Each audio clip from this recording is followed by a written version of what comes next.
حضور فرماتے ہیں بہت لمبا تم نہ بھی نہ رونا، اگر مکھی کے یا مچھر کے پر کے برابر بھی تمہارے آنسو نکل گئے نا، میں اب اس سے زیادہ کیا آپ کی بارگاہ میں بات عرض کروں۔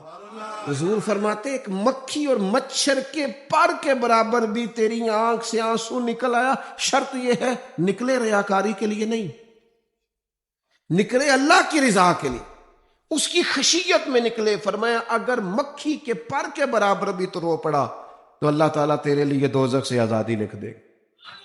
اور نبی پاک صلی اللہ تعالی علیہ وسلم نے بیان فرمایا ہے، حضور فرماتے جو اللہ کے خوف سے رو پڑے نا، جس طرح بھینس بکری گائے کے تھنوں سے نکلا ہوا دودھ دوبارہ تھنوں میں نہیں نہ جاتا، اسی طرح جو رب کی یاد میں رو پڑے وہ دوزخ میں نہیں جاتا۔ یہ مثال دیکھیں کیسی دی حضور نے سمجھانے۔ اگر کبھی رونا آئے اس کے لیے تنہائی کا انتخاب کریں، مجموع میں نہیں۔ ایک بندے کو حضرت عمر نے مجمع میں روتا دیکھا تو فرمایا یہ کام تو اکیلے میں کرتا، تیرے لیے برکت والا ہوتا، تیرے آنسو نکلے، تیرے رخساروں پہ بہیں۔ اور شیر خدا تو شیر ہے نا، حضرت مولا علی شیر خدا فرماتے ہیں اگر تیری آنکھوں سے کبھی آنسو نکلے نا اللہ کی یاد میں، حضور کی محبت میں، تو فرمایا ان آنسوؤں کو پوچھنا نا، ان کو چہرے سے صاف نہ کرنا، یہ تو آنسو اس قابل ہیں کہ تیرے رخساروں پہ رہیں، یہ تو روشنی ہے تیرے چہرے کی، ان کو پوچھنا نا۔ حضرت علی رضی اللہ تعالیٰ عنہ نصیحت کرتے ہیں انہیں رہنے دے، یہ آنسو بڑا قیمتی ہے، یہ نکلا تیری آنکھ سے ہے پر کسی کا ہو کے نکلا ہے، نکلا تیری آنکھ سے ہے پر کسی کے لیے نکلا، نکلا تیری آنکھ سے ہے پر اس نے تجھے بتایا ہے کہ تیرے وجود میں، تیری دھڑکنوں میں، تیرے جذبات میں کسی اور کا بھی حصہ ہے۔ یہ رب رسول کی رضا کے لیے چھلکا ہے۔ ایک بھی رونے والا ہو تو باقیوں کا کام بھی۔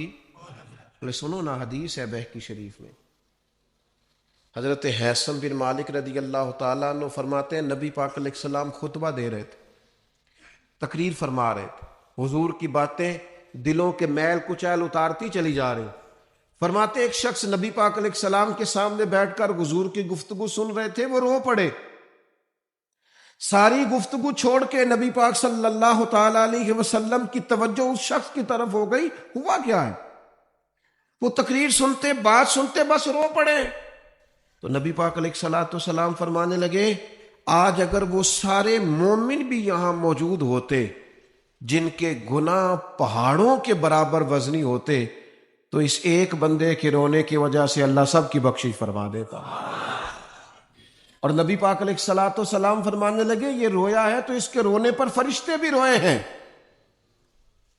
اور فرشتے دعا کر رہے ہیں کہ اے اللہ یہ جو نہیں روتے نا ان کے حق میں ان کی سفارش قبول کر لے جو تیری بارگاہ میں روتے ہیں، جو تیرے حضور عرض گزار ہوتے ہیں ان کی سفارش قبول کر لے، ان کے حق میں قبول کر لے۔